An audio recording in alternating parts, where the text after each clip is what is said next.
에베소서 말씀을 계속 이어서 보고 있습니다. 지금 읽으신 본문만 보면 마치 그리스도인의 윤리강령 이런 이름을 붙일 만한 그런 내용입니다. 모든 나쁜 것들을 버려라 라고 말씀하시면서 너희는 이제 친절히 대하고 불쌍히 여기고 서로 용서하며 사랑하라 이렇게 말씀하고 있거든요. 오늘은 그리스도인답게 살아가라고 우리에게 권면하는 사도 바울의 말씀 안에서도 조금은 다른 초점으로 말씀을 보고자 합니다. 그러려면 여호수아 4장을 한번 우리가 참고해야 될 필요가 있는데요. 4장 6절부터 8절에 있는 말씀을 보려고 합니다. 여호수아는 잘 아시다시피 모세가 죽은 이후에 이스라엘 백성을 이끈 지도자였고, 모세는 요단강을 건너기 전에 사망을 했고, 요단강을 건너는 과제부터가 여호수아가 이어받은 과제였습니다.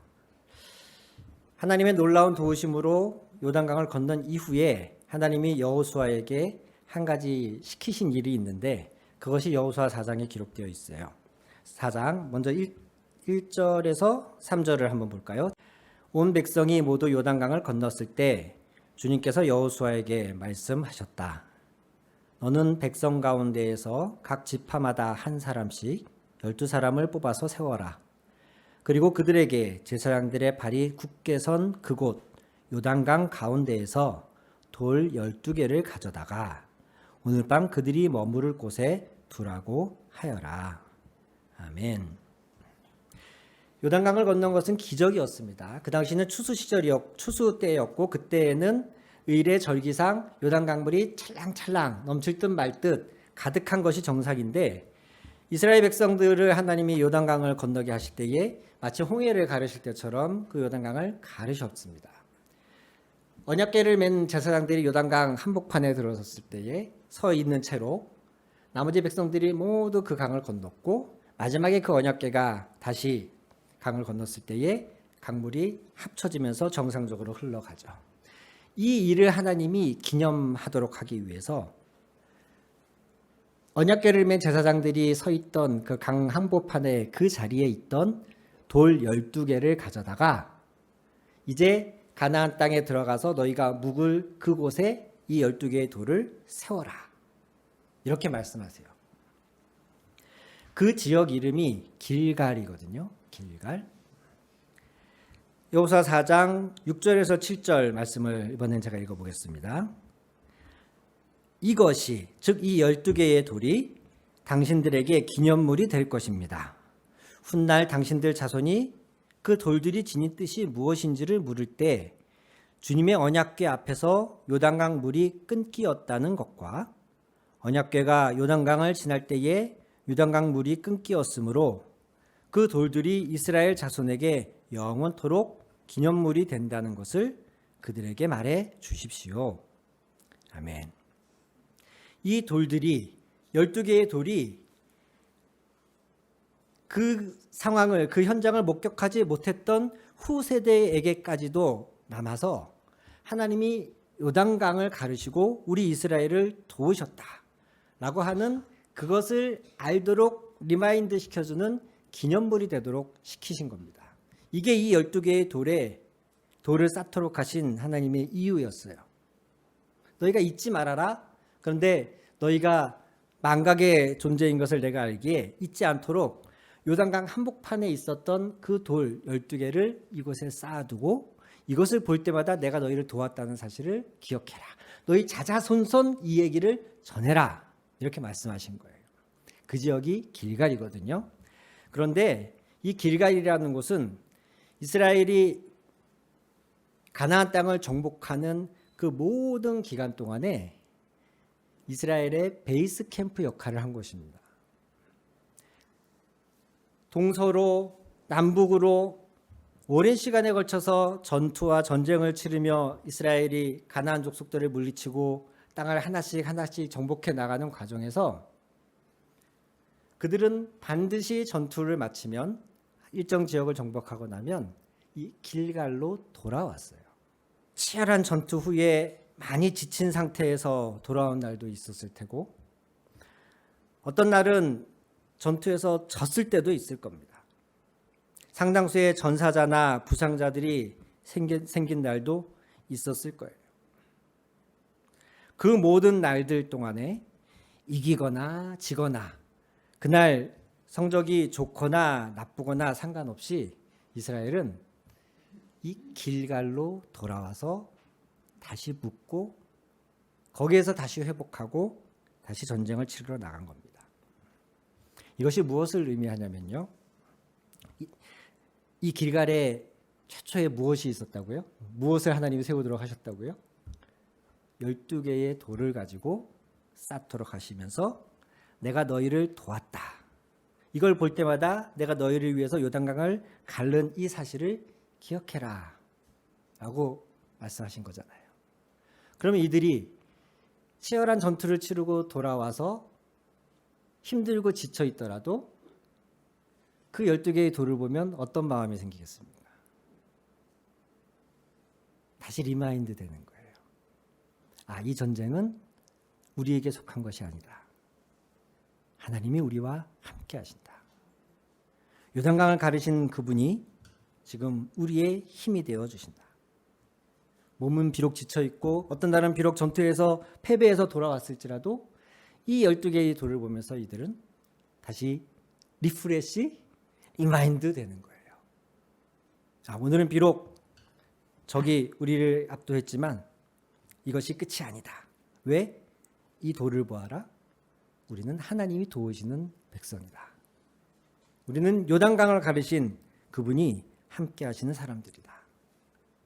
이렇게 다시금 힘을 얻고 용기를 얻으면서 무사히 그 전국전쟁을 마칠 수 있었던 것이에요. 우리 그리스도인들에게도 바로 이 길갈이 있습니다. 아니, 있어야 합니다. 우리가 인생이 순탄할 때도 있고 고난일 때도 있고 승리할 때도 있지만 실패할 때도 있지 않습니까? 즐거울 때도 있지만 슬플 때도 있고, 우리가 어떠한 상황에 처하든 이스라엘 백성들이 길갈로 돌아와서 자신을 도우신, 자신들을 이끄신 전능하신 하나님을 다시금 생각하고 그분을 마음에 새겼던 것처럼 우리가 힘들 때, 어려울 때, 지칠 때, 고난당할 때라도 다시금 돌아와서 우리를 회복해 하는 그 길갈과 같은 존재가 우리 그리스도인들에게 있어야 해요. 있습니다.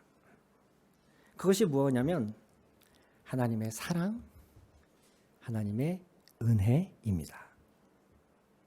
오늘 사도 바울은 서신서를 통해서 새 사람을 입은 사람들은 이렇게 살아야 된다라고 하면서 버려야 할 나쁜 것들과 우리가 취해야 할 좋은 행동들을 쭉 나열하고 있습니다.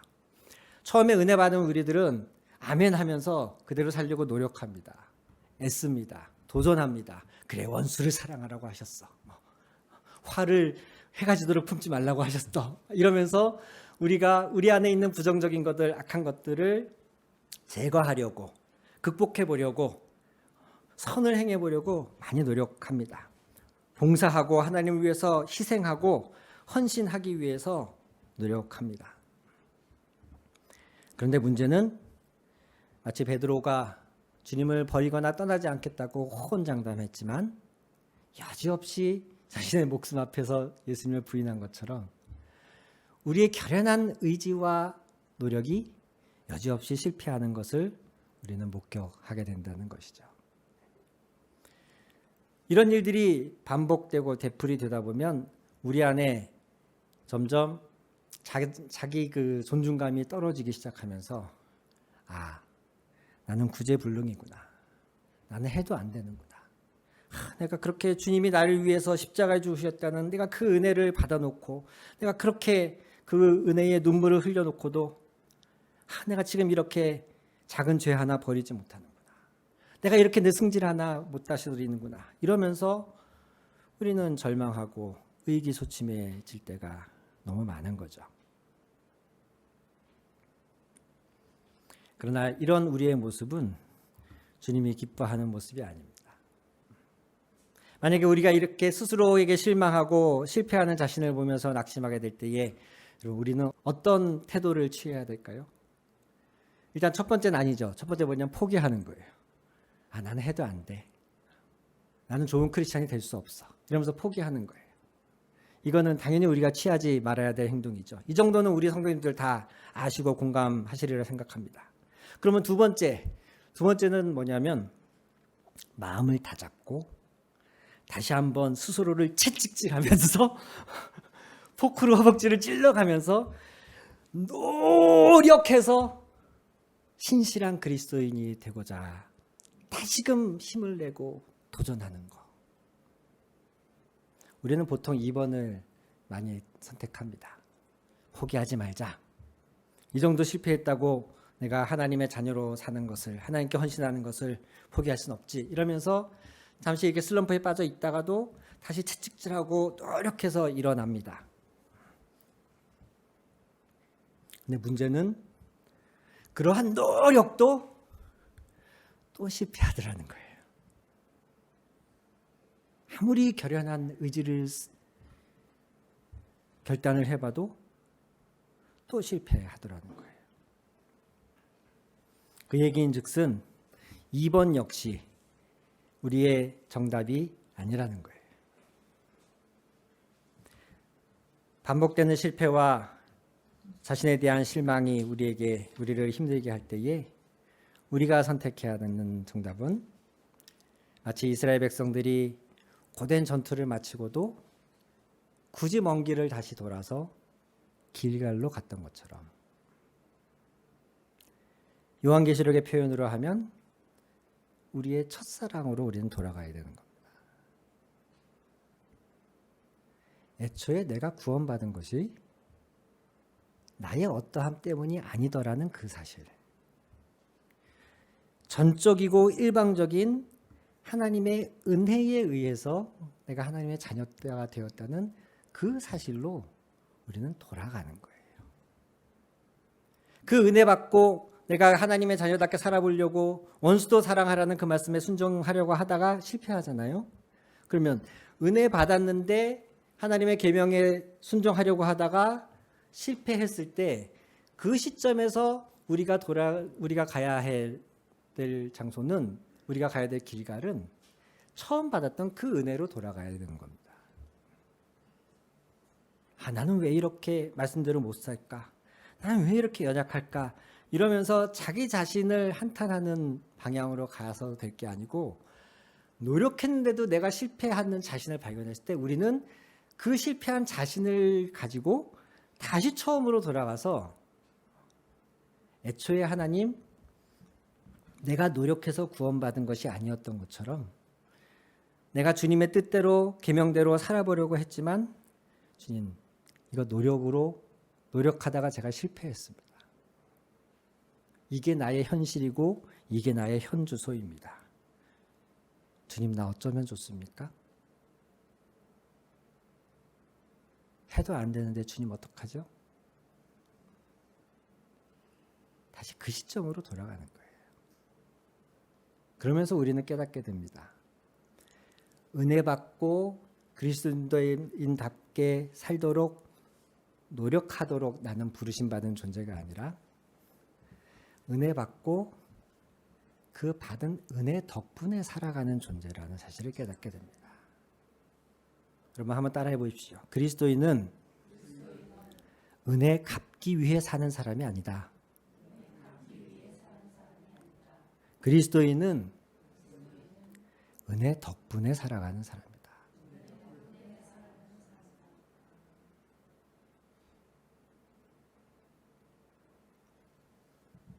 우리는 날마다 더 깊이 은혜 안에 거해야 됩니다. 실패하는 나 자신을 볼 때마다 우리는 더욱 주님의 사랑을 붙잡아야 됩니다. 오늘 본문을 지켜보시면 그리스도인답게, 새 사람답게 사는 것이 어떤 것인지를 바울 사도가 이야기하면서, 그러나 이것이 우리의 노력이나 의지로 되는 것이 아님을 사도 바울이 자꾸 다시 잊지 않도록 우리에게 상기시킵니다. 저도 강해를 하면서 느낀 점이 그거였는데, 강해는 지금 에베소서만 해도 저희가 거의 6개월 이상 지금 하고 있지 않습니까? 사실 서신서라는 건 앉은 그 자리에서 쭉 읽는 게 서신이죠. 에베소서 분량 정도 되는 서신을 누가 6개월에 걸쳐서 읽습니까? 사실 이거를 앉은 자리에서 쭉 읽고 이해하고 그 뜻을 받아들여야 되는 건데, 강해는 이게 너무 세분화시켜서 하다 보니까 앞부분 내용을 뒤에 가면 다 잊어버려요. 사도 바울이 지금 그리스도인답게 사는 법, 새 사람답게 사는 법을 이야기할 때 결코 그것이 우리의 도덕적인 가르침을 이야기하고 있는 게 아니에요. 4장 32절을 한번 보십시오. 서로 친절히 대하며 불쌍히 여기라고 말하면서 하나님께서 그리스도 안에서 여러분을 용서하신 것과 같이 서로 용서하라고 이야기합니다. 친절히 대하고 불쌍히 여기고 용서하십시오 이렇게 말하지 않아요. 하나님께서 그리스도 안에서 여러분을 용서하신 것 같이, 이게 없으면 안 되는 걸 사도 바울이 아는 겁니다. 아무리 용서하려고 그래도 하나님이 날 먼저 용서하신 그 경험 없이는 남을 용서할 수가 없어요. 5장 1절도 보십시오. 그러므로 여러분은 사랑을 받는 자녀답게, 새 사람은 새로운 행동을 하는 사람이 새 사람이 아니고, 새 사람은 하나님의 사랑을 받는 자녀가 새 사람입니다. 믿으시면 아멘 하시기 바랍니다. 사도 바울이 많은 윤리적 가르침을 주고 있지만 그것이 단순히 도덕경으로 이 가르침을 주는 것이 아님을 잊지 않도록, 혹 에베소서 서설을 받아서 읽는 모든 사람들이 이것을 단순히 도덕적 가르침으로 이해할까 봐 틈만 나면 사도 바울은 계속 이런 표현을 집어넣습니다. 그리스도 안에 너희를 용서하신 것 같이. 그리고 이미 너희가 사랑받는 자녀이니 그 사랑받는 자녀답게 라고 이야기해요. 5장 2절도 보십시오.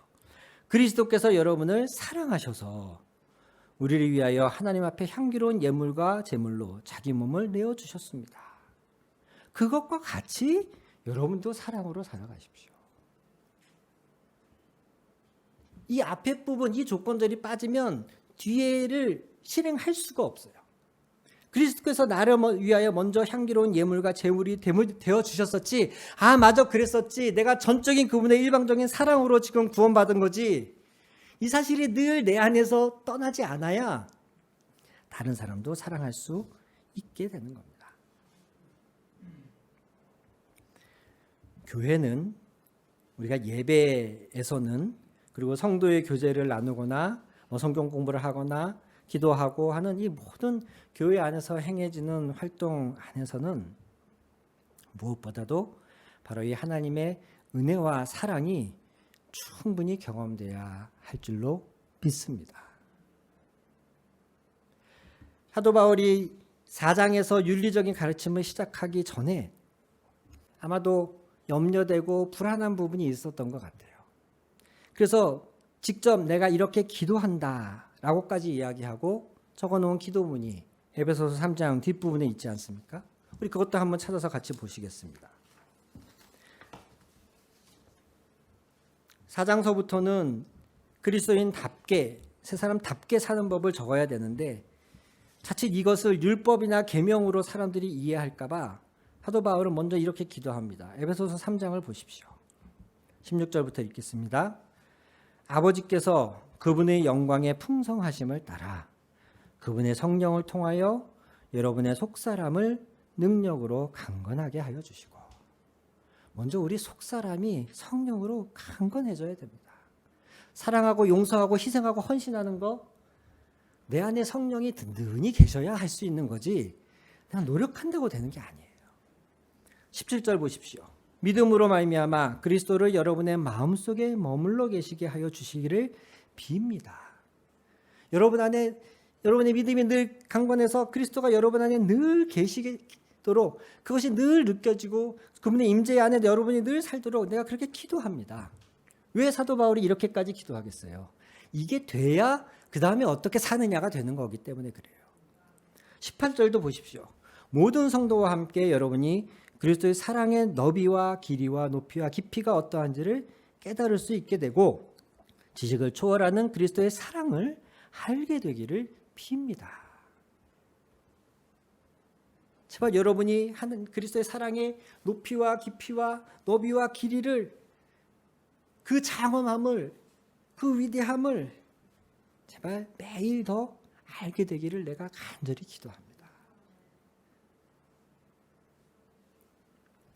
그 사랑이 늘 경험되어져야 윤리적으로 사는 것도, 하나님의 뜻을 실행하는 것도 가능하다는 것을 사도 바울이 알았기 때문인 것이죠.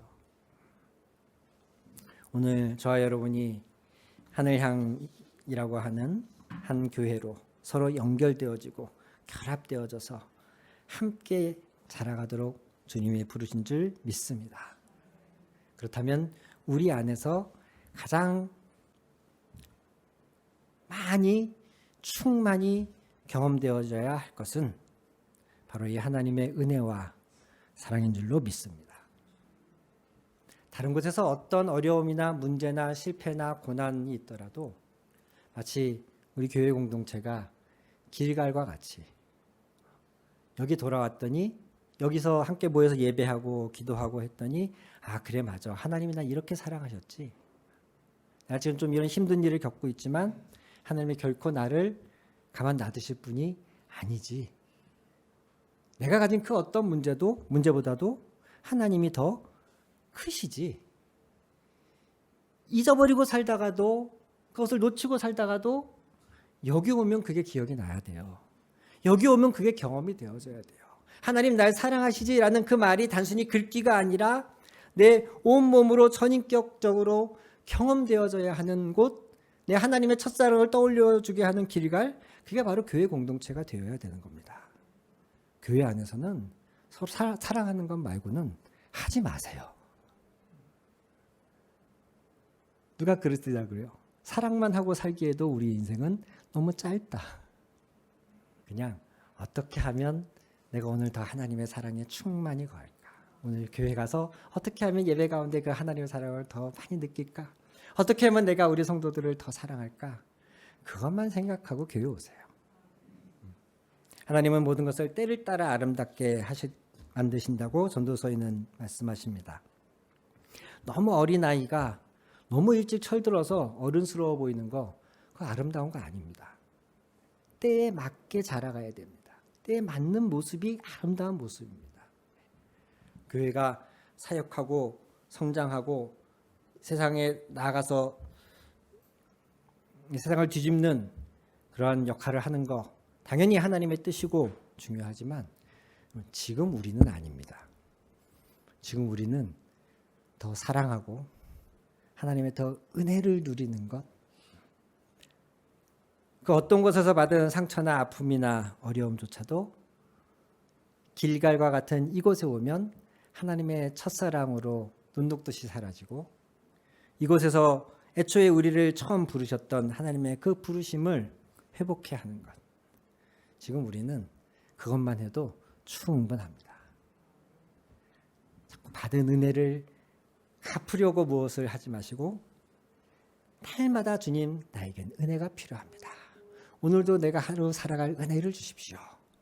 이렇게 기도하며 실제로 그 은혜 안에 푹 젖어서 그 사랑에 푹 절여져서 여러분이 어디를 가든 무엇을 하든 여러분 안에 절여져 있는 그 하나님의 은혜와 사랑을 흘려보낼 수 있게 되기를 주님의 이름으로 축원합니다. 기도하시겠습니다.